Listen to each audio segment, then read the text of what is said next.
ایک دوست نے اپنے ایک دوسرے دوست سے قرض لیا اور قرض لینے کے بعد جو ٹائم تھا وہ پورا ہو گیا. اب پیسے اس نے نہیں لوٹائے. بڑی کوشش کی اس نے کہ بھائی میری رقم واپس دے دیں, اس نے نہیں دیا. اب وہ یہ کیس لے کر عدالت میں چلا گیا اور جج صاحب سے جا کر اس نے کہا کہ اس نے میرے پیسے دینے اور یہ میری رقم نہیں لوٹا رہا.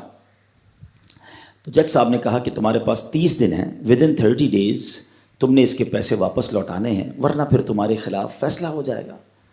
تو وہ شخص گھر گیا. اب اس نے کیا کیا, اس نے صبح سے لے کر شام تک درود پاک پڑھنا شروع کر دیے. 1 دن 2 دن 3 دن 27 دن ہو گئے. وہ درود پڑھتا رہا اور انتظار کرتا رہا. پیسے تو تھے نہیں, 30ویں دن عدالت میں پیش ہونا تھا. 27 دن گزر گئے, 28ویں رات آ گئی. خواب میں اس کو کسی نے آواز دی کہ گھبراؤ نہیں, تمہارا قرض ادا ہو جائے گا. اگلے دن پھر درود پاک پڑھتا رہا. اب نبی پاک کی خواب میں زیارت ہوئی. آقا علیہ الصلوۃ والسلام تشریف لائے, فرمائے گھبراؤ نہیں, تمہارا قرض ادا ہو جائے گا. تم علی بن عیسیٰ وزیر کے پاس جاؤ اور اس سے کہو وہ تمہارا قرض ادا کر دے گا. اب جب صبح اٹھا تو بہت خوش کہ نبی پاک کی زیارت مجھے ہو گئی. لیکن پھر خیال آیا کہ میں اگر وزیر صاحب کے پاس گیا اور انہوں نے مجھ سے کوئی ایویڈنس مانگ لیا, کوئی پروف مانگا, کہ میں کیسے مان لوں تمہیں نبی پاک نے بھیجا ہے, تو اس بات پر تو میرے پاس کوئی دلیل نہیں ہے. اب 30ویں رات آ گئی, آخری رات ہے, صبح عدالت میں جانا ہے. درود پاک پڑھتے پڑھتے سو گیا. سرور کائنات علیہ الصلوۃ والسلام نے خواب میں پھر کرم فرمایا.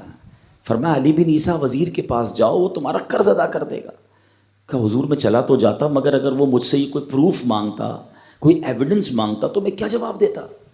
پیارے آقا علیہ الصلوۃ والسلام نے فرمایا کہ ایسا کرو, اسے یہ کہنا کہ آپ کا ایک راز ہے جو آپ جانتے ہیں اور رب جانتا ہے, اور وہ راز یہ ہے کہ آپ روزانہ فجر کے بعد 5000 بار درود پاک پڑھتے ہیں, اور جب تک درود پاک مکمل نہیں ہوتے آپ کسی سے بات نہیں کرتے. اب جب صبح اٹھا تو بہت مطمئن کہ اب تو دلیل بھی آ گئی ہے. پہنچ گیا صبح علی بن عیسیٰ وزیر کے پاس. اس کا دربار لگا ہوا ہے. اس نے پیغام بھجوایا کہ میں علی بن عیسیٰ وزیر صاحب سے اکیلے میں ملنا چاہتا ہوں, پیغام لایا ہوں. درباری نے آ کر پوچھا, وزیر صاحب پوچھ رہے ہیں کس کا پیغام لایا ہو؟ کہا میں نبی پاک علیہ الصلوۃ والسلام کا پیغام لایا ہوں. فوراً وزیر صاحب نے بلا لیا. کہا فرمائیے. کہ مجھے میرے آقا علیہ الصلوۃ والسلام نے کہا ہے کہ آپ میرا قرض ادا کر دیں. میں 3000 دینار کا مقروض ہوں. Today is the last day in the court.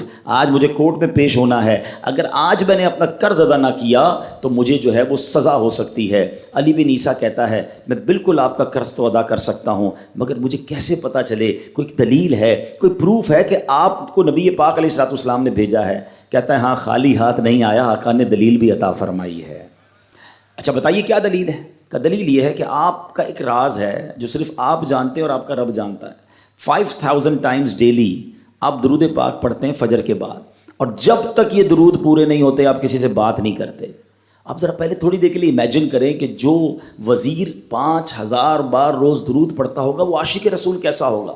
اس کی تو لاٹری نکل آئی نا, وہ تو خوشی سے جھوم اٹھا, کہتا مرحبا یا رسول اللہ, میرے درود پاک قبول ہو گئے, بہت خوش. اب ابھی بیٹھے ہیں آپ, کمرے میں گیا, واپس آیا اور 3000 نہیں 9000 دینار لے کر آیا.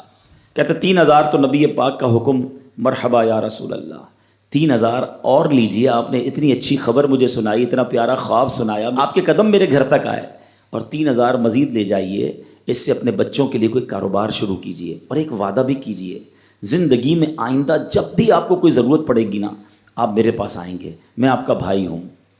اب یہ دیوانہ بڑا خوش ہو کر عدالت پہنچا.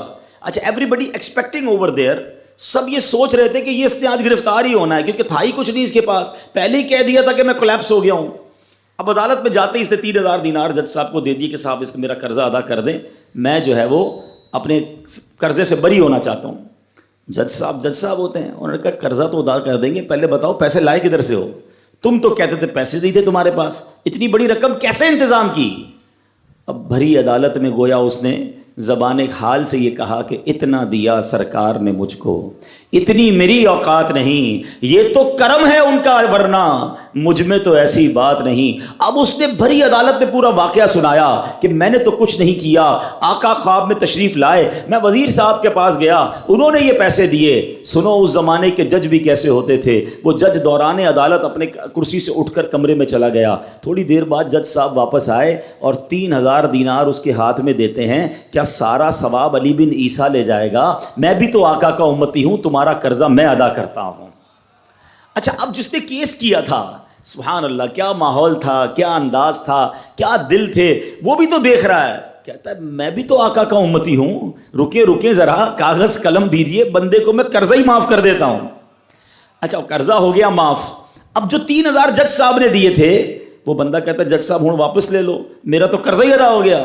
تو جج صاحب کہتے ہیں جو پیسے آقا کے نام پر نکال دیے میں نے واپس نہیں لینے، یہ سارے تم ہی لے جاؤ۔ اب یہ 12000 دینار لے کر یہ عاشق رسول جھومتا ہوا اپنے گھر پر جا رہا ہے۔ اے میرے پیارے اسلامی بھائیوں، ایک رات پہلے ایک سنگل پینی اس کے پاس نہیں ہے، اور اگلے دن 12000 دینار ہیں۔